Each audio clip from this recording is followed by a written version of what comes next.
Welcome to another episode with your host, Robert E. Hansen, psychic medium, author, and public speaker. Hi, welcome back. Today we're talking about the Shark Boy. This is a story, a true reading that I experienced some years ago. There was a family that came to see me. They came to see me on a referral. Other people had sent them to see me. And they gathered. There was a husband, a wife, and two children. The family was ethnically very Italian. The mother and father were both born in Italy. They migrated to this great country of the United States. The father was a businessman. The mother was a housewife. They raised their family. A regular, typical, hardworking, good people. The father was away on business. He was doing business in Italy, his home of origin, and he would fly back and forth from Italy to the United States every so often. On this particular trip, he was very excited because his oldest son, his 18-year-old son, or soon-to-be turned 18-year-old son, was going to have a big birthday celebration, and the mother and father had purchased a brand new car for this child of theirs, their son. It was his 18th birthday. They were thrilled to do it. And the car was put in the garage with a little bow on the mirror. And they told their son, listen, you can't get into it. You can't drive it. We know it's there. You know it's there, but you'll have the keys given to you on your 18th birthday.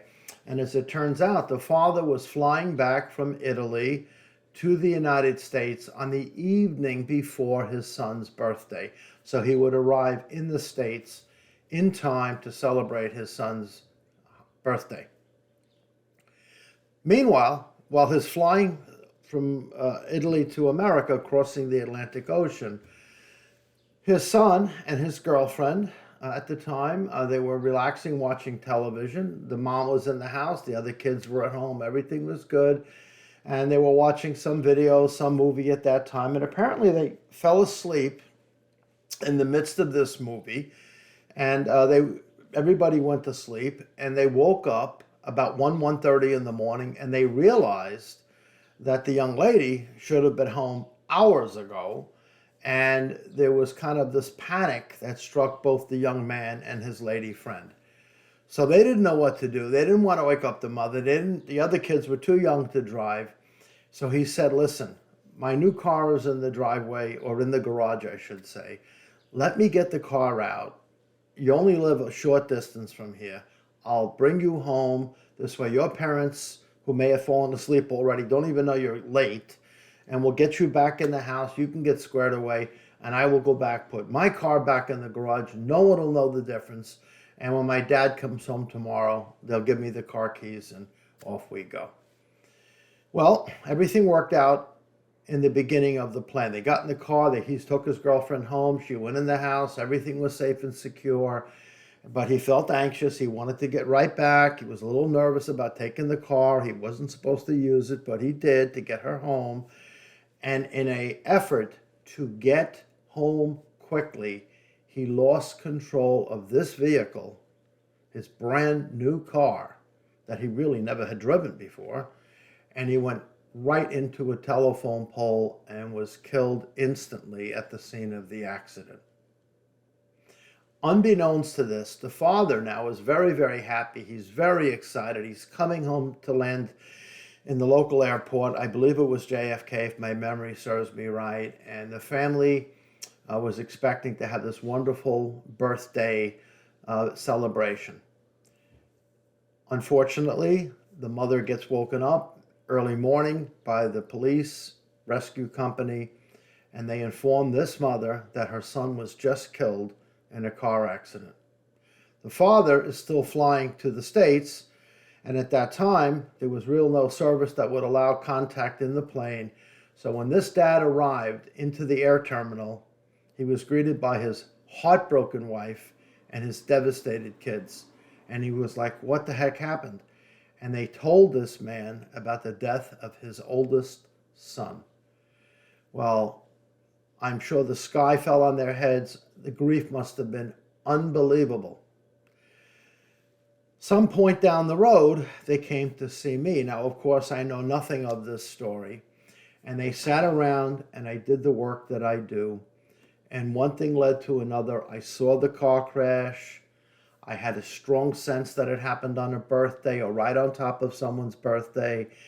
I had this feeling that the car crash had a very unique sense to it. And as it turned out, it was the car to be given to their son for the birthday. And I kind of described about him leaving the house and dropping somebody off, or he snuck into the car in some way. And it was enough detailing that the parents really were leaning forward and staring at me as though I was looking into a private family album. There was a pause, and then I looked again. When I say look, that means something is shown to me inside my head like a movie. And I saw this odd thing, something I couldn't wrap my head around, frankly. And I finally said to the parents, and they were like staring at me, like, what the heck are you looking at? And I said, this is going to sound very, very unusual, but did you guys bury with your son in his casket a shark? A shark. And they stared at me, and they finally said, yes, we did.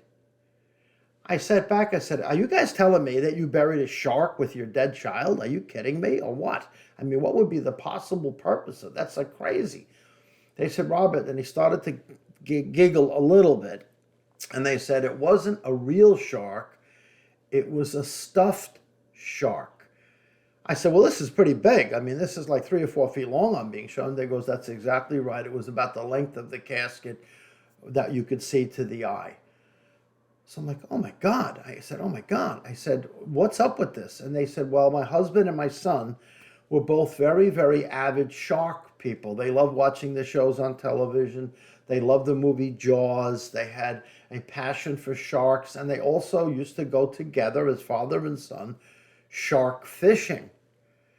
I said, oh my God, this is heartbreaking, but really kind of a beautiful testimony to your son's love of the sharks. I said, to be honest with you guys, I've been doing this a long time. I have never seen anything like this. This is really making me sit back a little bit. And they said, we know it's a very odd thing, but the fact that you just mentioned that to us, we have no doubt that our son is here. Now, they were still horribly heartbroken. I mean, they were really, really, as you could well imagine, they were completely devastated by it. The reading went on a little bit longer. I was speaking to them about this and about that, but there came a time in which the mother stood up and she said, look, we're done.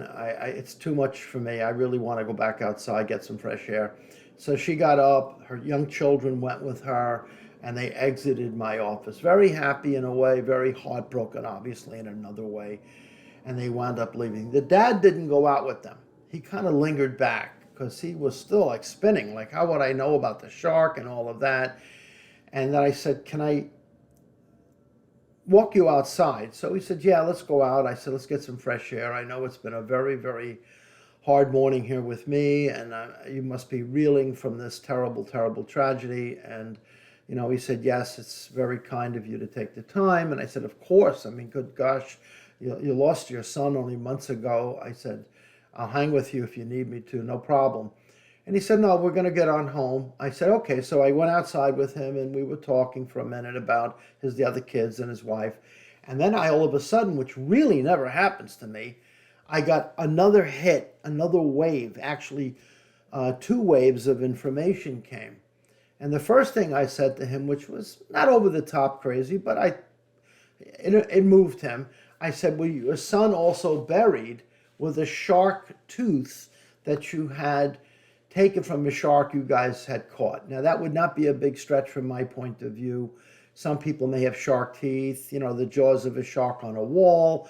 I mean, it kind of goes with the connection of the story. I get that. But he said, yes, that's true, though. We did have a necklace that we had made. We both did have one, actually. And we did choose to put it around my son's neck with a cross. I guess they were of Catholic tradition or Christian people. And they buried him with a cross and the shark. I said, that's beautiful. So the father was just about ready to walk away, just about ready to turn and say, Rob, I got to go. And I said, just one last thing. I said, I don't mean to be a pest, but I got to ask you something. I said, because your son is really pushing this at me, and I need to make sure I get this to you. He goes, okay, what is it? I said, he shows me a picture of his face. I'm not talking about a photograph. I'm not talking about a video clip. I'm not talking about something like that. I said, this is like an ink drawing or a portrait of his face. But what's odd to me is that above it is a shark, and below his face is a shark, like it's framing his face. And below it is his name. The name I do not know, but I can see or feel that his name is also present there. And his father stepped back, like he literally stepped back. And the weather was kind of warm, so it wasn't really a hot day. And the dad took his shirt, like Superman, like Clark Kent, and he rips open his shirt. The buttons are popping on the ground like this, pop, pop, pop, pop, and he pulls it open. And there on his chest, right above his heart, is tattooed an image of his son's face. Above it is a shark, and below it was a shark. The shark above represented the father. The shark on the bottom represented the son. And there, tattooed in beautiful ink, was the name in memory of my son Nicholas. So I finally got to hear his son's name, which did not come through in the reading, actually. And he stared at me and stared at me. He says, Robert, dear God, this is my son, isn't it? I said, yes. I said, your son is describing all of this for you, your lovely wife in the car who's heartbroken, your other kids, his siblings. He wants you to know that he has been received after his death, that he is at peace. He is with you guys. And as much as this is a terribly sad, sorrowful tragedy to your family, I want you to know that your son is with you. And between the shark in the casket, the shark tooth on the neck, and finally this reference to the tattoo, which was hidden well underneath this man's shirt, his son said, just have my dad know that I'm aware of the tattoo that he had done for me after I had died. And that sealed the deal for this father. He didn't know what to do except cry and give thanks. And we kind of just stood there for a moment, and we said like a little private prayer for his son right before we went back to the car. To this day, this reading really touches me, and it's something I just wanted to share with you guys. So I hope you enjoyed this short story, and I want to thank you all for tuning in.